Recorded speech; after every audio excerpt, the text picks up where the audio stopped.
Espero lograr en estos 30 minutos eh, aplicar la síntesis que nos enseñaron en la Academia de Guerra y poder exponer un tema que es tan extenso en tan solo 30 minutos.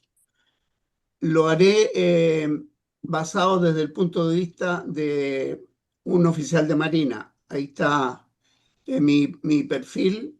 Yo en este momento me dedico prácticamente a consultorías marítimas y todo lo que sea actividad polar, tanto en el Ártico como en el Antártico.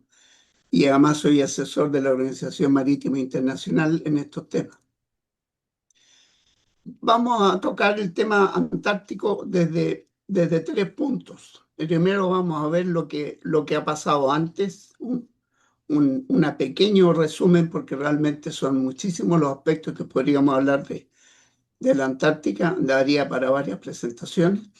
Después vamos a ver qué es lo que está pasando hoy en día en la Antártica y cuáles son mi visión como oficial de Marina del futuro. Vamos entonces, como les iba diciendo, vamos a hacer este resumen visto desde el punto de vista marítimo de un oficial de Marina y vamos a tocar tres tópicos: el pasado, el presente y el futuro. El pasado. Eh, les cinto yo, hay una publicación de la INACH, ahí está el link, lo pueden bajar, donde está muy bien graficado todo lo que es la Antártica en cifras. Pero nosotros no podemos dejar de entender que la Antártica fue creada hace más de 3.600 millones de años, cuando se separaron los continentes del Gondwana. Y la Antártica era parte de Sudáfrica, era parte de la India y era parte de Sudamérica, era todo un conjunto. La historia ha ido avanzando, ¿no es cierto? Ya en el siglo XIV se conocía como la Australis Indognita, porque era un territorio muy desconocido que estaba al sur de- del mundo. Y los primeros descubrimientos, los primeros navegantes fueron los que intentaron cruzar el estrecho Magallanes, como el navegante James Cook, quien pudo divisar la Antártica, pero no fue directamente a ellos, sino que se incentivó por el tema de la caza, lamentablemente, de focas y de lobos marinos. Y esos fueron los primeros visitantes de la Antártica. Y de ahí, entre los años 39 y 43 del año 1800, los que hayan podido navegar en la Antártica reconocerán los nombres de Urville, de Gerlach, eh, porque eran los primeros exploradores y los primeros navegantes que pudieron transitar por esas aguas. La historia de la llegada de Chile hacia la Antártica se inicia con la toma del estrecho Magallanes en el año 1843, y ahí se estableció una delimitación territorial para evitar, ¿no es cierto?, que otros países tuvieran el control del estrecho Magallanes, como por ejemplo España. Ya a inicio del siglo XX, el presidente don Germán Riesgo formó una comisión antártica con el fin de poder explorar el continente, pero lamentablemente por el terremoto eso fue suspendido. El año 40 se promulga el decreto supremo 1747 de don Pedro Aguirre Cerda, que él es el que fija los límites del territorio antártico chileno, y se inicia la primera exploración y la primera base en la Antártica. Y casi 10 años después, el año 57, recién las Naciones Unidas, en el año geofísico internacional, se dan cuenta de la importancia de la Antártica y tratan, ¿no es cierto?, de regularla para evitar, ¿no es cierto?, el mal uso de ella, que Los insto, por ejemplo, a investigar el proyecto Tabarín, que fue un proyecto que tenían los ingleses, que era para espiar los submarinos alemanes, y eso lo utilizaban en la Antártida, en instalaciones antiguas. Bueno, todo esto impulsó la fundación del Instituto Chileno Antártico el año 1964. Recordemos que la Antártica está dentro de un montón de placas tectónicas y esas placas tectónicas hay una que cruza el mar de Drake desde el Cabo de Hornos hacia la península y por eso es que se producen estos terremotos y movimientos que de repente uno escucha en la Antártica. Tenemos el mismo problema que nosotros con la placa de Nazca. La primera cosa que nos llama, ¿no es cierto?, la atención y que nos recuerda el tema de la Antártica es la navegación de estos dos grandes hombres que fueron Ronald Munson y Robert Scott, quienes los dos compitieron por llegar al Polo Sur. Ahí se inició, ¿no es cierto?, lo que era el reconocimiento y el conocimiento del territorio antártico, esto sí por el mar de Ross, es decir, al sur de Australia y Nueva Zelanda.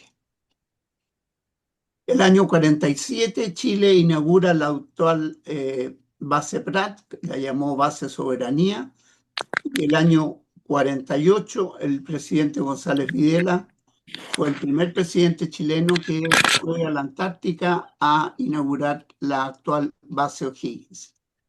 Ahí ustedes ven al comodoro Federico Quesalaga inaugurando la base Prat, eh, que es una de las bases más antiguas que hay en el territorio antártico.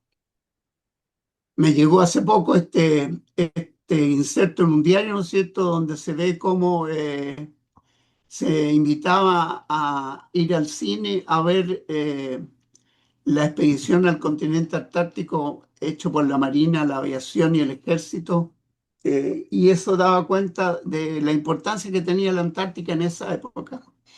Hoy en día la noticia o las informaciones sobre la Antártica son bastante lejanas y vagas. El año 59, recién en el año 59 se firma el Tratado Antártico, que es el que regula toda la interacción de los países en el territorio antártico. Los países firmantes originantes fueron solamente los que están puestos ahí, entre los cuales estaba Chile, estaba Argentina también, y se estableció que la Antártica solamente iba a ser utilizada con fines pacíficos y que el propósito era para promover la investigación científica y la cooperación internacional. Acuérdense que esto entra en vigencia desde la latitud 60 hacia el sur. Ahí está la firma del Tratado Antártico, también salió un sello postal de esa época. Otra persona también importante en la historia del pasado es don Oscar Bieli Toro. Él fue un gran marino, participó en la Guerra del Pacífico. Durante la Guerra Civil se alineó con un bando del presidente Balmaceda, lo que le significó ser desterrado y al final murió solo en París el año 1892.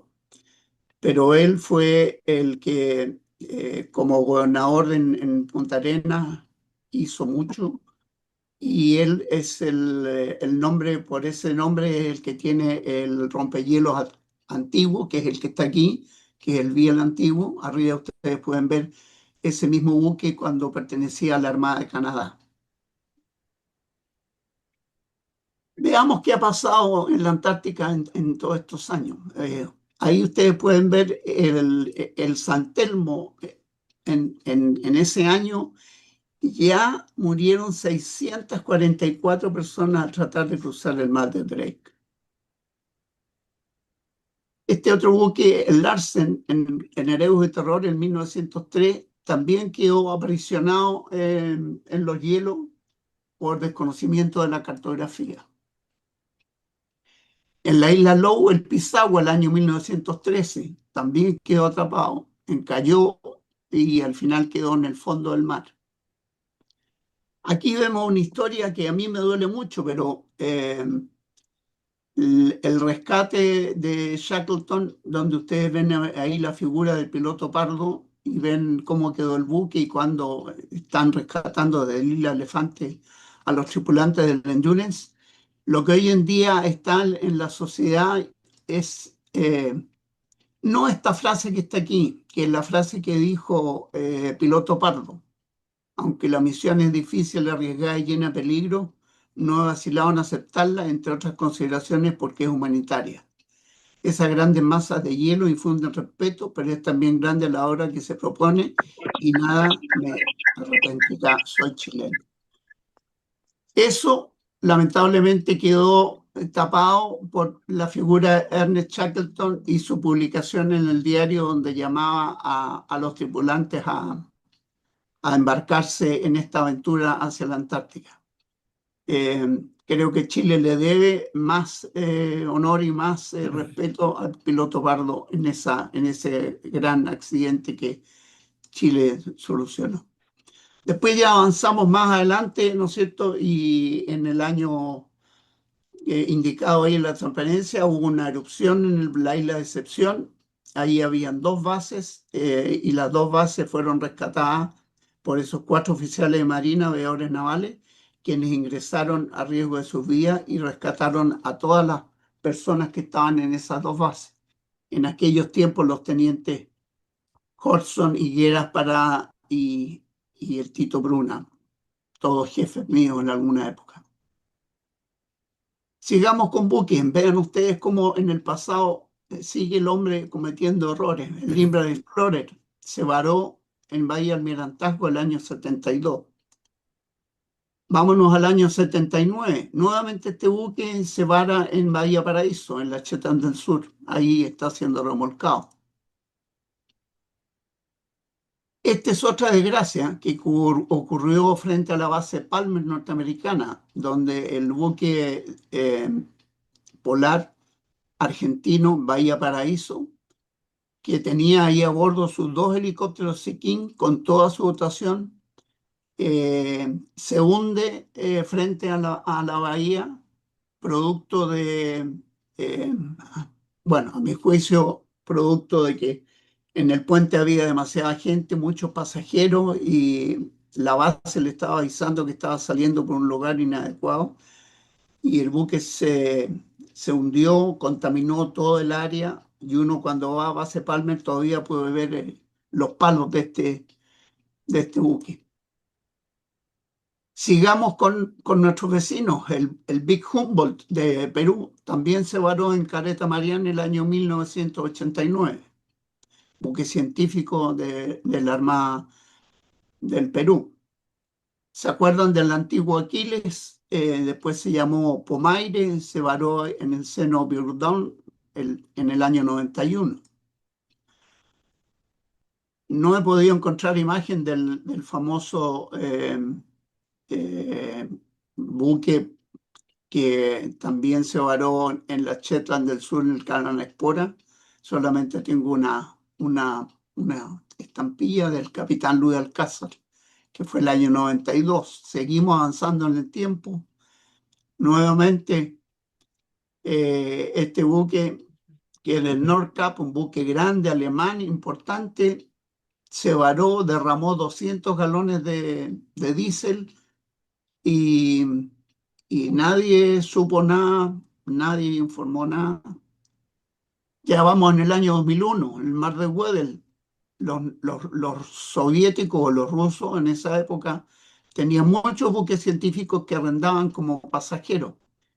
El Academia Babilov chocó con una ballena joroba. Según el capitán, no hubo consecuencias ni para la ballena ni para el buque, lo cual lo dudo mucho. El Patriarch, otro buque también chileno de la Marina Mercante, en el estrecho inglés se varó eh, y la embarcación tocó fondo y tuvo que ser rescatada. Otro buque que no era de bandera chilena, pero operado por chilenos, Landon Wall, varó frente a Bahía Fields. El Clipper Adventure del 2002, en la isla de Excepción, también varado para acercarse demasiado a costa. Aquí vemos un buque que es un buque antártico, clase polar, preparado para navegación de hielo. Chocó con un iceberg cuando volvía a Valparaíso, pero según el capitán al llegar a puerto dijo que no había ningún problema y todo había estado sin problema. En Caleta Potter, otro buque, ¿no es cierto? El Chinook se varó el año 2005, que era un buque de Dapmares. Ese fue el almirante Biel y lo rescató. Seguimos, ya vamos al 2006, en Isla Decepción, otro buque también varado con 110 pasajeros a bordo y estuvo durante 15 horas ahí pidiendo rescate y no había cómo apoyarlo. El Nordcap, nuevamente ese mismo buque, en la Isla Decepción, lugar muy concurrido, también sufrió una avería en el casco y quedó encallado, perdiendo combustible y contaminando el ambiente marítimo. Nos vamos al Fram. Este buque, imagínense, ahí ven ustedes la imagen, el capitán se trató de acercar a un iceberg para que sacara una fotografía, se lo llevó el viento y chocó contra el iceberg, rompió todas las embarcaciones, las balsas salvavidas, el año 2007. Aquí vemos otro caso que también no fue impactante, el Ocean Nova, el año 2009. Miren cómo quedó frente a la base argentina y al sur de Rótera, prácticamente pegado sobre el fondo de la roca, y ahí permaneció por varios meses. El 2009 el Celia 2 en la isla Peterman, también producto de un daño de una hélice, a mi parecer, porque golpeó un hielo, también estuvo al garete y con las graves consecuencias para los pasajeros. Ya estamos llegando al 2010, el Celia 2 al garete en el mar de Drake, sin control de las máquinas y en manos ahí de las olas de 15 metros, 12 metros. Aquí tenemos un pesquero eh, que estaba en Bahía Fieldes, que se le dijo que no se quedara fondeado porque los hielos iban a entrar a la bahía. El capitán no hizo caso, ustedes ven ahí el buque como está, empezaron a entrar los hielos y el buque al final fue atrapado por los hielos y quedó en el fondo de Bahía Fieldes. Ahí al fondo ven la base Frey y el buque quedó ahí cuando ya los hielos se retiraron, lo tuvieron lógicamente la Marina de Chile levantar y remolcar hacia Punta Arenas. El Silver Explorer en el mar de Drake el 2013 también tuvo un problema que se le reventaron las ventanas por olas de 18 pies y regresó con pacientes heridos. Pesquero, tengo muchos casos, pero este, por ejemplo, permaneció incendiándose en el estrecho de Bramfield por muchas semanas a la deriva y no había forma de cómo apagarlo. Hasta que llegamos al Explorer, que fue el año 2013. Este yo creo que fue el evento más grave porque este fue un buque que colisionó. Según el capitán, él dice que no lo iba a solucionar porque él no era el Titanic 2, eh, pero él colisionó, iba a demasiada velocidad y colisionó con trozos de hielo que se llaman eh, eh, eh, black pipes, y estos trozos de hielo son capaces de cortar la cubierta completa. Y le cortaron el casco, el buque se hundió y todos los tripulantes quedaron al garete. Es decir, la situación marítima en la Antártica en el pasado ha sido complicada, difícil. A ver, déjame porque sale una...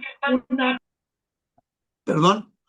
Nada, alguien había abierto el micrófono. Adelante, ya lo Ya. silencié. Entonces ahora vamos a la situación actual. Hoy en día hay reclamaciones de la Antártica de Argentina, de Chile, Noruega, Australia, Francia y Nueva Zelanda.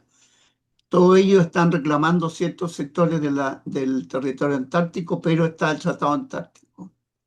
Chile ha cambiado su rompehielo por un nuevo rompehielo, que es un rompehielo, como ustedes ven ahí, el anterior era el año 69, este construido el año 2023.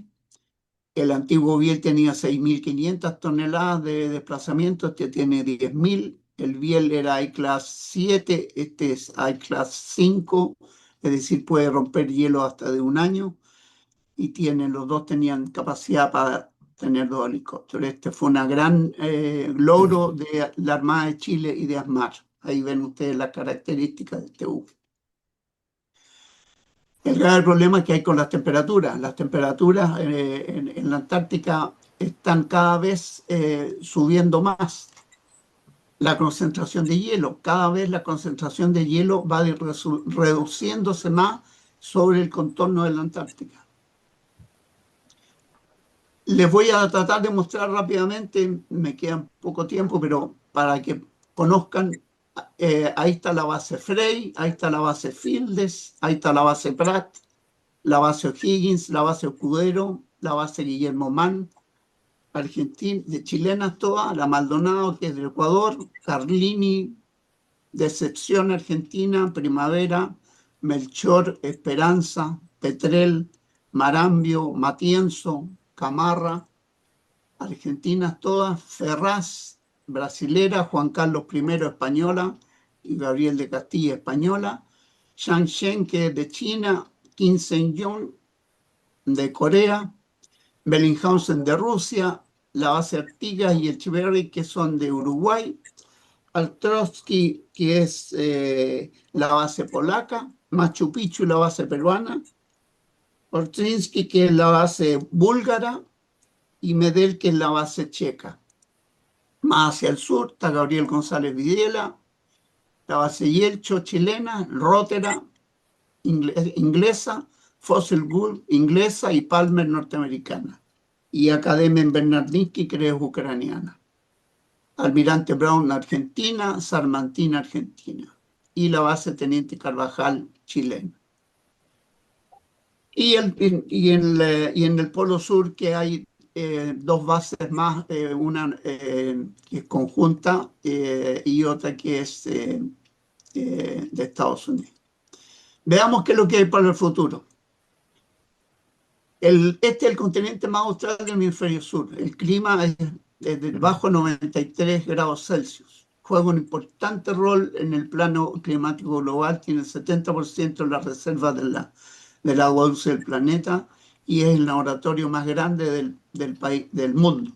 Ahí ustedes ven la proyección de los pasajeros. Estamos llegando a más de 100.000 pasajeros que están yendo anualmente a la Antártica, de los cuales alrededor de 40.000, 50.000 desembarcan. Ahí ustedes ven las nacionalidades de los pasajeros que van a la Antártica. No aparece Chile, Argentina es el 2,3%. Este generalmente es el track de navegación. Llegan a la isla Elefante a ver a Shackleton, nadie habla de Pardo.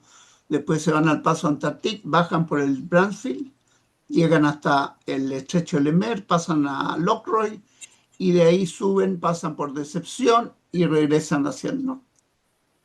Tenemos graves problemas de contaminación, los graves problemas de todos estos bichos que botan los barcos cuando hacen movimientos de agua de lastre. Está el grave problema de las cadenas alimenticias en los mares del sur, que afecta desde el krill hasta el albatros errante. Están los problemas de alimentación de los pingüinos, que también afectan directamente a eso. La Antártica, ustedes saben que tiene una capa de hielo sobre la Tierra. El lago Vostok, que está ahí, es una reserva importantísima. ¿Qué es lo que se ha hecho? La OMI ha tratado de regularizar con estas instrucciones de seguridad para los buques y con esta instrucción para el medio ambiente.